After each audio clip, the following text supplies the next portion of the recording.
Hello everyone, very good morning to all of you. Hopefully आप सभी fit and fine होंगे। So guys, आज का सेशन स्टार्ट करने से पहले 1 मिनट मैं आपसे कुछ बात करना चाहता हूँ। जैसा कि हम सभी को पता है कि 13 तारीख तक करंट अफेयर मैं आपको दे चुका था एक स्पेशल सेशन लाने के बाद। 13 के बाद से पिछले 5 दिन से मैं आपको करंट अफेयर नहीं दे पा रहा था। मैं किन चीज़ों की वजह से पिछले कुछ टाइम में परेशान था, ये सारी चीज़ें आप लोगों को पता ही हैं। लेकिन आज से फिर से करंट अफेयर सुबह 5 बजे आपको मिल जाया करेंगे, बिल्कुल टाइम पे। तो सुबह 5 बजे आज मैं करंट अफेयर आपको 19 तारीख के दे रहा हूं, मतलब आज के 19 सितंबर के। पिछले 5 दिन के करंट अफेयर आज पूरे दिन भर में आपको किसी भी टाइम में दे दूंगा और कल से इसी तरीके से 5 बजे सुबह आपको करंट अफेयर मिलने लगेंगे। अब एक जो सबसे बड़ा अनाउंसमेंट है जितने भी लर्नर्स हैं उन सभी के लिए, ऐसा पहली बार हो रहा है और इससे पहले कभी भी नहीं हुआ है। मेरी तरफ से इस तरीके का ऐसा कोर्स कभी भी फ्री ऑफ कॉस्ट नहीं लॉन्च किया गया है। ये जितने भी कोर्स है वो सारे पेड प्लेटफॉर्म पे मैं लॉन्च कर रहा था इससे पहले। तो पहली बार इस टाइम पर आपके पास ये अपॉर्चुनिटी है, जो कि मैं अपॉर्चुनिटी आपके लिए लेकर आया हूँ। ल्यूसेंट आप सभी को पता है एक ऐसी किताब है जिसको आप हमेशा पढ़ना चाहते हो और ल्यूसेंट का जस्ट लेना चाहते हो। ज्यादातर कोचिंग सेंटर्स में ज्यादातर आपके टीचर्स आपको यही बोलते हैं कि ल्यूसेंट पढ़ लो, या फिर कहीं पर भी जब आपके पास कोई सॉल्यूशन जीएस का नहीं बचता है तो आप ल्यूसेंट नाम की इस किताब को प्रेफर करते हो, चाहे आप हिंदी में पढ़ते हो या इंग्लिश में पढ़ते हो। लेकिन समस्या इस बात की कि ल्यूसेंट हम लोग जैसे ले लेते हैं, हम लोग उसको पढ़ नहीं पाते हैं। तो यहां पर ये जो मैं कोर्स आपके लिए लेकर आ रहा हूं, ये सोमवार से स्टार्ट होने वाला है, मंडे से। मतलब 21 तारीख से, 21 सितंबर से अगले 2 दिन बाद से ये कोर्स स्टार्ट होने वाला है। अब दूसरा बात इस कोर्स में है क्या। ये कोर्स पूरे 1500 एमसीक्यू से लैस कोर्स है, जिसमें 15 क्लासेस होंगी। हर दिन की 1.5 घंटे की करीब क्लास होगी, जो कि इसी यूट्यूब चैनल पर होगी। रात में 10 बजे मैं आपको लाइव आकर मिलूंगा और लाइव में आपके डेली 100 क्वेश्चन यहां पर कराऊंगा। तो 15 क्लासेस में इस तरीके से हम लोग 1500 क्वेश्चन कवर करेंगे और इस तरीके से पूरी ल्यूसेंट आपकी कवर हो जाएगी। इससे बढ़िया और बेहतरीन तरीका आपको कहीं पर भी मिलने वाला नहीं है। एक और मैं आपसे दावे के साथ एक बात कह सकता हूं, पूरे यूट्यूब में, पूरे हिंदुस्तान में इस टाइम पर इस तरीके का इतने बड़े लेवल पर कोई भी कोर्स आपको नहीं मिलने वाला है, बिल्कुल फ्री ऑफ कॉस्ट। तो अपॉर्चुनिटी देना मेरा काम है, मिलने आ रहा हूं आपसे एक बार फिर से, और अपॉर्चुनिटी लेना आपका काम है। एक चीज और, आरआरबी, एनटीपीसी, एसएससी, रेलवेज, कोई भी भारत का एग्जाम, कोई भी वनडे एग्जामिनेशन जहां पर जीएस, जीए या फिर जीके पूछी जाती है, वहां पर हर जगह आपके ये क्वेश्चन काम आएंगे। 1500 एमसीक्यू थोड़े नहीं होते हैं। 1500 एमसीक्यूज के लिए आपको पेड कोर्स लेना पड़ता है। यहां पर पहली बार आपको फ्री कोर्स मिल रहा है। एक चीज और मैं आपको बता दूं, जितनी ज्यादा से ज्यादा तादाद मुझे इस बैच में मिलेगी, आगे मैं और भी बैच उसी तरीके से लाऊंगा। अगर मुझे आपकी तरफ से तादाद नहीं मिलेगी तो फिर आगे मैं भी बैच लाने के लिए 1 से 2 बार सोचूंगा कम से कम। तो जल्द से जल्द चैनल को सब्सक्राइब कर लो, बेल आइकन जरूर प्रेस कर लो, ताकि मैं डेली रात में 10 बजे जैसे ही आऊंगा अब से मंडे से, तो आपको क्लास का पता लग जाए कि क्लास स्टार्ट हो चुकी है। 21 सितंबर से बैच स्टार्ट हो रहा है, 5 अक्टूबर को खत्म हो जाएगा, नेट 15 दिन का बैच। चलिए शुरू करते हैं आज के करंट अफेयर। पहला क्वेश्चन है आज का, recently prime minister Narendra Modi has inaugurated Kosi rail mega bridge in which state. अभी हाल ही में प्रधानमंत्री नरेंद्र मोदी के द्वारा कोसी रेल मेगा ब्रिज का इनॉग्रेशन किया गया है, कौन से राज्य में। कोसी रेल मेगा ब्रिज का इनॉग्रेशन किया गया है बिहार में। आपको नाम से ही पता लग रहा है, कोसी नदी है और ये कहां बहती है, ये बिहार में बहती है। अब यहाँ पर ये जो कोसी नदी के ऊपर मेगा ब्रिज बनाया गया है, ये कितने किलोमीटर का ब्रिज है, तो ध्यान रखना, ये करीब 2 किलोमीटर का ब्रिज है। इसकी लेंथ है 1.9 किलोमीटर लंबा है ये ब्रिज। ठीक है। दूसरी चीज आपको ध्यान रखना है, इसकी एस्टिमेटेड कॉस्ट कितनी है, 516 करोड़ इसकी एस्टिमेटेड कॉस्ट है। तीसरी चीज आपको ध्यान रखना है, ये भारत नेपाल बॉर्डर को अटैच करता है। ये भारत में बिहार से जितने भी भारत के नॉर्थ ईस्टर्न स्टेट्स हैं उन सभी को कनेक्ट करने में मदद करेगा। और प्रधानमंत्री नरेंद्र मोदी के द्वारा अभी तक का चौथा डिजिटल इनॉग्रेशन है ये भी आपको ध्यान रखना है। बिहार में इस टाइम पे नीतीश कुमार की सरकार है, गवर्नर कौन है, फागू चौहान। सिक्किम में पीएस तमांग की सरकार है। उत्तराखंड में त्रिवेंद्र सिंह रावत की सरकार है। उत्तर प्रदेश में योगी आदित्यनाथ की सरकार है। नेक्स्ट क्वेश्चन है, recently who has become the new food processing industries minister. हम सभी को अभी पता था कि फूड प्रोसेसिंग मिनिस्टर हमारी कौन है, ये है हरसिमरत कौर बादल। लेकिन अभी हाल ही में हरसिमरत कौर बादल ने रिजाइन कर दिया है कैबिनेट से। इन्होंने रिजाइन क्यों किया? क्योंकि दो फार्म सेक्टर बिल आए थे लोकसभा में, सरकार के द्वारा दो फार्म सेक्टर बिल को पेश किया गया था। तो उसके खिलाफ जो प्रोटेस्ट हो रहा था, उस प्रोटेस्ट की वजह से हरसिमरत कौर बादल ने रिजाइन कर दिया और फाइनली प्रेसिडेंट रामनाथ कोविंद ने प्रधानमंत्री नरेंद्र मोदी के सलाह पर इनका जो रेजिग्नेशन है उसको एक्सेप्ट भी कर लिया। तो इसी के बाद अभी हाल ही में नए फूड प्रोसेसिंग इंडस्ट्रीज मिनिस्टर कौन बन गए हैं? ये बन गए हैं नरेंद्र सिंह तोमर। ध्यान रखिएगा, Narendra Singh Tomar rural development minister हैं। तो साथ में इनको अतिरिक्त पदभार दे दिया गया है, अब ये फूड प्रोसेसिंग इंडस्ट्रीज मिनिस्टर भी बन गए। Arjun Munda tribal affairs minister हैं, आपको बताइए, और doctor Harsh Vardhan health affairs minister. Next question है, which country has suspended all Air India Express flights for 15 days. आपसे क्वेश्चन ये कह रहा है कि इनमें से ये कौन सा देश है जिसने अगले 15 दिन के लिए एयर इंडिया एक्सप्रेस की सभी फ्लाइट्स को बैन कर दिया है? ये है यूनाइटेड अरब अमीरात। एक्चुअली अभी हुआ क्या, एयर इंडिया एक्सप्रेस की एक फ्लाइट दुबई पहुंची, और दुबई में जब ये फ्लाइट पहुंची तो वहां पर कोविड टेस्ट हुआ, तो 2 भारतीय वहां पर कोविड पॉजिटिव निकल आए। इस वजह से यूएई ने एयर इंडिया एक्सप्रेस की सभी फ्लाइट्स को अगले 15 दिन तक के लिए बैन कर दिया है। अब एयर इंडिया एक्सप्रेस की बात करें तो इस कंपनी का हेडक्वार्टर क्या है? इसका हेडक्वार्टर है कोची, और इसके सीईओ कौन है? इसके सीईओ हैं प्रदीप सिंह खरोला। प्रदीप सिंह खरोला। ये फ्लाइट 2 अक्टूबर तक के लिए बैन कर दी गई है एयर इंडिया एक्सप्रेस की। ध्यान रखिएगा, एयर इंडिया अलग है, एयर इंडिया एक्सप्रेस अलग है। यूएई की capital Abu Dhabi, Saudi Arabia की कैपिटल है रियाद, ईरान की कैपिटल है तेहरान, और मंगोलिया की कैपिटल है उलान बतर। नेक्स्ट क्वेश्चन है, recently Google removed which payment app from play store. अभी हाल ही में गूगल ने ये कौन सा पेमेंट एप्लीकेशन है जिसको प्ले स्टोर से रिमूव कर दिया है पूरी तरीके से? ये बड़ी न्यूज है, प्ले स्टोर से गूगल ने पेटीएम को रिमूव कर दिया है। आप लोग अभी प्ले स्टोर में देखोगे तो आपको पेटीएम नहीं दिखेगा।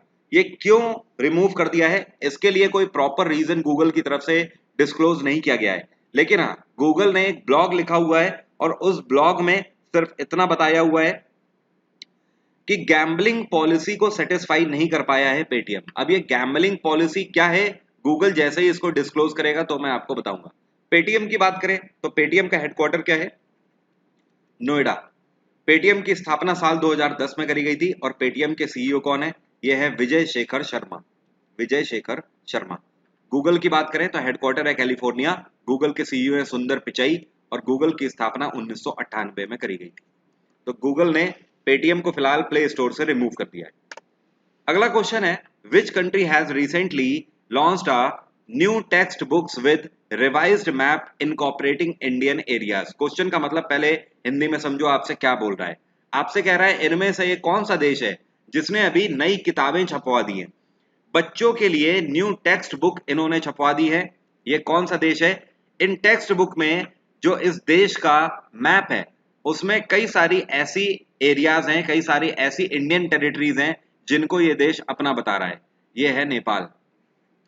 अभी कुछ टाइम पहले नेपाल ने एक पॉलिटिकल मैप भी लॉन्च किया था, वो भी मैंने आपको करंट अफेयर में बताया था, जिसमें नेपाल ने भारत की कुछ टेरिटरीज हैं जिनको अपना बताया था। अब क्या किया है, नेपाल ने जो स्कूल में बच्चों की किताबें हैं वहां पर भी ये मैप लॉन्च कर दिया है, और भारत की यही जो 3 जो टेरिटरीज हैं जो कि डिस्प्यूटेड टेरिटरीज हैं नेपाल से, यहाँ पर देखिए एक्चुअली ये जो केस है यहाँ का है, इस वाले एरिया का ये, और ये पड़ता है चाइना, ये है आपका नेपाल, और ये आप देख ही रहे हो ये है भारत पूरा वाइट। तो आप देखो ये वाला जो एरिया है ये चाइना, नेपाल और भारत तीनों की बॉर्डर से जुड़ा हुआ है। तो यहाँ पर ये 3 एरियाज हैं, एक है लिम्पियाधुरा, दूसरा है काला पानी, और तीसरा है लिपुलेक। ये तीनों डिस्प्यूटेड एरिया है। जिनको ये पूरा मुद्दा जानना है वो लोग यूट्यूब पे सर्च भी कर सकते हो, नेपाल डिस्प्यूट वरुण अवस्थी, आपको मेरा पूरा वीडियो मिल जाएगा। तो ये 3 वो डिस्प्यूटेड एरिया है जिनको नेपाल अपनी टेरिटरी अभी तक भी बता रहा था, और अब नेपाल सरकार ने टेक्स्ट बुक स्कूल में बच्चों के लिए लॉन्च कर दी है। नेपाल में खागड़ा प्रसाद शर्मा ओली की सरकार है, और यहाँ पे गवर्नर कौन है? विद्या देवी भंडारी। चाइना में शी जिनपिंग की सरकार है, पाकिस्तान में इमरान खान की सरकार है और बांग्लादेश में शेख हसीना की सरकार है। बांग्लादेश की कैपिटल है ढाका, नेपाल की कैपिटल है काठमांडू, चाइना की कैपिटल है बीजिंग और पाकिस्तान की कैपिटल है इस्लामाबाद। अगला क्वेश्चन है, which IPL team will give honour to Covid heroes. आपसे कह रहा है कोविड हीरोज को कौन सी आईपीएल टीम है जो कि इस बार ऑनर दे रही है। ये है royal Challengers, Bangalore royal Challengers. ये कोविड हीरोज को ऑनर दे रहे हैं। ऑनर देने का मतलब ये है कि ये जो जर्सी पहनेंगे उस जर्सी में कोविड हीरोज लिखा हुआ है, माई कोविड हीरोज ये लिखा हुआ है, ठीक है, इस जर्सी में। तो एक तरीके से ऑनर होगा उनके लिए जो कि कोरोना पैंडेमिक के दौरान इस टाइम पर फ्रंट लाइन पर अपनी ड्यूटी कर रहे थे, जैसे कि पुलिस पर्सनल्स हो गए, डॉक्टर्स हो गए, ठीक है, एंड मीडिया पर्सन्स हो गए। तो इन सभी लोगों को एक तरीके से ट्रिब्यूट है, ऑनर में उनके IPL team Bangalore royal Challengers इस बार ये जर्सी पहन रहे हैं, जिससे कि वो इसको ट्रिब्यूट देंगे। ओके, अब देखो इस बार के आईपीएल के बारे में कुछ चीजें ध्यान रखो। इस बार का जो आईपीएल है कौन सा एडिशन खेला जा रहा है। इस बार आईपीएल का 13वां एडिशन खेला जा रहा है। आईपीएल कब से स्टार्ट है? आईपीएल आज से स्टार्ट हो रहा है 19 सितंबर से। कब तक चलेगा? ये चलेगा 10 नवंबर तक। इस बार आईपीएल को होस्ट कौन सा देश कर रहा है? तो ध्यान रखिएगा, यूनाइटेड अरब अमीरात इसको होस्ट कर रहा है। यूएई में इस बार आईपीएल हो रहा है। अगला क्वेश्चन है, according to Supreme Court e court site would be available in how many languages. आपसे कह रहा है सुप्रीम कोर्ट के आधार पर जो ई कोर्ट साइट है वो कितनी भाषाओं में अवेलेबल होनी चाहिए। अभी हाल ही में सुप्रीम कोर्ट के द्वारा यह आदेश जारी किया गया है कि ई कोर्ट की जो साइट है वो पूरी 22 लैंग्वेजेस में होनी चाहिए। कितनी? 22 लैंग्वेजेस में। और एक बेंच है सुप्रीम कोर्ट की, उसको चेयर किया गया है किसके द्वारा? जस्टिस डी वाई चंद्रचूड़ के द्वारा। ये जो आपको पिक्चर में दिख रहे हैं ये जस्टिस डी वाई चंद्रचूड़ हैं, इन्हीं के द्वारा ये आदेश दिया गया है कि ई कोर्ट साइट जो है वो पूरी 22 लैंग्वेजेस में बनाई जाए। और डी वाई चंद्रचूड़ की अगर बात करें तो इससे पहले ये इलाहाबाद हाई कोर्ट के चीफ जस्टिस भी रह चुके हैं। इस टाइम पर हमारे चीफ जस्टिस ऑफ इंडिया कौन है? ये हैं शरद अरविंद बोबडे। शरद अरविंद बोबडे भारत के 47वें सीजेआई हैं, ध्यान रखिएगा। अगला क्वेश्चन है, recently health ministry had decided to make a special team to support COVID affected areas of which state और यूटी। क्वेश्चन का मतलब ये है हिंदी में कि आपसे कह रहा है ये अभी हाल ही में हेल्थ मिनिस्ट्री ने एक स्पेशल टीम बनाने के आदेश जारी किए हैं। ये जो स्पेशल टीम है ये इनमें से किस जगह पर कोविड अफेक्टेड एरियाज को सपोर्ट करेगी जाकर। ये जो स्पेशल टीम बनाई जा रही है हेल्थ मिनिस्ट्री के द्वारा ये जम्मू कश्मीर के लिए बनाई जा रही है, ध्यान रखिएगा। जम्मू कश्मीर में गवर्नर कौन है? ये है मनोज सिन्हा। एक चीज और ध्यान रखिएगा, भारत सरकार के द्वारा ये भी अप्रूवल दे दिया गया है कि जम्मू कश्मीर में जल्दी आईआईटी जेई के एडवांस सेंटर्स भी खोले जाएंगे। गवर्नर है यहाँ पर मनोज सिन्हा। लद्दाख में गवर्नर कौन है? राधा कृष्ण माथुर। दिल्ली में अरविंद केजरीवाल की सरकार है, गवर्नर है अनिल बैजाल। और गोवा में प्रमोद सावंत की सरकार है और गवर्नर कौन है? भगत सिंह कोश्यारी। अगला क्वेश्चन है, recently a famous personality doctor A Kalanidhi has passed away, he was a. आपसे कह रहा है अभी हाल ही में डॉक्टर ए कलानिधि का निधन हो गया। ये क्या थे? राइटर थे, जस्टिस थे, पॉलिटिशियन थे या स्पोर्ट्स पर्सन थे? जस्टिस डॉक्टर ए कलानिधि जिनका अभी हाल ही में निधन हो गया, ये एक फेमस पॉलिटिशियन थे। ये डीएमके से बिलोंग करते थे, डीएमके कैंडिडेट थे। डीएमके का मतलब द्रविड़ मुनेत्र कजाथम, इसको क्या बोलते हैं? द्रविड़ मुनेत्र कजाथम। तो द्रविड़ मुनेत्र कजातम के कैंडिडेट थे। अभी हाल ही में 18 सितंबर कल के दिन इनकी मृत्यु हो गई। 2 बार मेंबर ऑफ पार्लियामेंट रह चुके हैं। कौन से राज्य से बिलोंग करते थे? तमिलनाडु से बिलोंग करते थे डॉक्टर ए कलानिधि। कब कब मेंबर ऑफ पार्लियामेंट ये रह चुके हैं? 1980 में और 1984 में। अगला क्वेश्चन है, we have observe world bamboo day on which date. इसी को बैम्बो भी बोलते हैं। तो वर्ल्ड बम्बू डे या वर्ल्ड बैम्बो डे किस दिन अभी हाल ही में हम लोगों ने मनाया है? ये हम लोगों ने मनाया 18 सितंबर को। और इस बार की 2020 की थीम क्या है? 2020 की थीम है बैम्बो नाउ, ध्यान रखिएगा, ठीक है। तो वर्ल्ड बैम्बो डे कब मनाया गया? ये 18 सितंबर को मनाया गया और बैम्बो नाउ इस बार की 2020 की थीम थी। एक चीज और, दुनिया में ये कौन सा देश है जो कि सबसे ज्यादा बम्बू का प्रोडक्शन करता है? बम्बू का सबसे ज्यादा प्रोडक्शन करने वाला कंट्री है चाइना। चाइना पूरी दुनिया का अकेला 65% बम्बू एक्सपोर्ट करता है, ध्यान रखिएगा। Which company is going to inaugurate its first online retail store in India? आपसे कह रहा है ये कौन सी कंपनी है जो कि अपना पहला ऑनलाइन रिटेल स्टोर भारत में खोलने जा रही है? ये कंपनी है एप्पल। एप्पल पहली बार अपना ऑनलाइन रिटेल स्टोर भारत में खोलने जा रहे हैं। कब ये इनॉग्रेट होगा? ये 23 सितंबर को इनॉग्रेट होने जा रहा है, अगले 4 दिन बाद। एप्पल की स्थापना 1976 में करी गई थी। एप्पल का हेडक्वार्टर है कैलिफोर्निया। एप्पल के इस टाइम पे सीईओ कौन है? ये है टिम कुक। सैमसंग की स्थापना कब करी गई थी? 1938 में। फेसबुक की स्थापना करी गई थी 2004 में। और गूगल की स्थापना करी गई थी 1998 में। गूगल का हेडक्वार्टर है कैलिफोर्निया, फेसबुक का हेडक्वार्टर भी कैलिफोर्निया है, सैमसंग का हेडक्वार्टर है सियोल और एप्पल का मैंने आपको बता ही दिया कैलिफोर्निया। अगला क्वेश्चन है, recently India's first exclusive private jet terminal has been inaugurated in which airport? आपसे कह रहा है भारत का पहला exclusive private jet terminal inaugurate किया गया अभी हाल ही में भारत के कौन से एयरपोर्ट में? देखो, ये जो एक्सक्लूसिव प्राइवेट जेट टर्मिनल है इसका मतलब समझ रहे हो? एक होता है नॉर्मल एयरपोर्ट जहां पर हर जगह की फ्लाइट्स आती हैं जाती है, ये सारी चीजें चलती रहती है। यहां पर बात हो रही है एक्सक्लूसिव प्राइवेट जेट टर्मिनल की। इसका मतलब यह है कि सिर्फ यहां पर प्राइवेट जेट्स ही आएंगे। प्राइवेट जेट्स जिनका ज्यादातर सेलिब्रिटीज ही यूज करते हैं, आम आदमी इनका यूज नहीं कर सकता। जैसे कि आपका अपना प्राइवेट जेट है, तो आप अपना प्राइवेट जेट कहीं तो लैंड करोगे ना, तो उसके लिए आपको प्राइवेट जेट टर्मिनल की जरूरत पड़ती है। तो भारत का पहला प्राइवेट जेट टर्मिनल अभी हाल ही में इनॉग्रेट किया गया है, इंदिरा गांधी इंटरनेशनल एयरपोर्ट। और ये कहाँ है? ये है नई दिल्ली में। इसकी कैपेसिटी हर 1 घंटे में 50 पैसेंजर की है। 1 घंटे में 50 पैसेंजर को यहाँ पर एंटरटेन किया जाएगा। तो अगर प्राइवेट जेट आपके पास है तो आप इंदिरा गांधी इंटरनेशनल एयरपोर्ट में इस फैसिलिटी को अवेल कर सकते हो। और इस टाइम पे सिविल एविएशन मिनिस्टर कौन है? ये है Hardeep Singh Puri. By the way, ये जो भारत का पहला प्राइवेट जेट टर्मिनल है, इसका इनॉग्रेशन भी हरदीप सिंह पुरी के द्वारा किया गया है। Which of the following state government has inaugurated स्वच्छता कैफे? अभी हाल ही में ये कौन सी राज्य सरकार है जिसके द्वारा स्वच्छता कैफे की स्थापना करी गई है? स्वच्छता कैफे की स्थापना दिल्ली और उड़ीसा जैसे राज्यों के बाद, छत्तीसगढ़ जैसे राज्यों के बाद, अब अभी हाल ही में हिमाचल प्रदेश में जयराम ठाकुर की सरकार के द्वारा करी गई है। देखो, क्वेश्चन यहाँ पर ये अब इंपॉर्टेंट नहीं होगा कि कहां पर किसके द्वारा स्थापना करी गई है। क्वेश्चन ये इंपॉर्टेंट होगा कि कहां पर स्थापना करी गई है। तो हिमाचल प्रदेश में एक जगह है जिसका नाम है नालागढ़। क्या बोलते हैं इसको? नालागढ़। वहां पर इसकी स्थापना करी गई। नालागढ़ कौन से डिस्ट्रिक्ट में पड़ता है? ये सोलन डिस्ट्रिक्ट में पड़ता है हिमाचल प्रदेश के। यहां पर जयराम ठाकुर की सरकार है।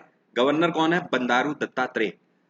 जिन लोगों को नहीं पता है स्वच्छता कैफे क्या होता है, तो ध्यान रखिएगा, स्वच्छता कैफे का मतलब है एक ऐसी जगह जहां पर आप प्लास्टिक लेकर जाएंगे, आप प्लास्टिक दीजिए जाके, 1 किलो प्लास्टिक के बदले आपको एक मील दिया जाएगा, मतलब एक थाली आपको खाने की दी जाएगी।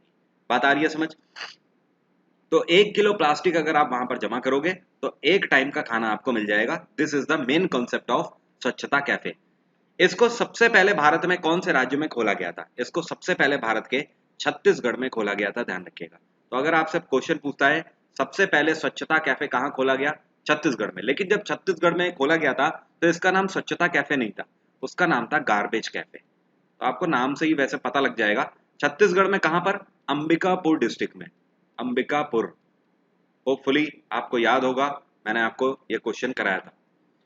तो by the way, Himachal Pradesh में अभी हाल ही में नालागढ़ डिस्ट्रिक्ट में इसको इनॉग्रेट किया गया।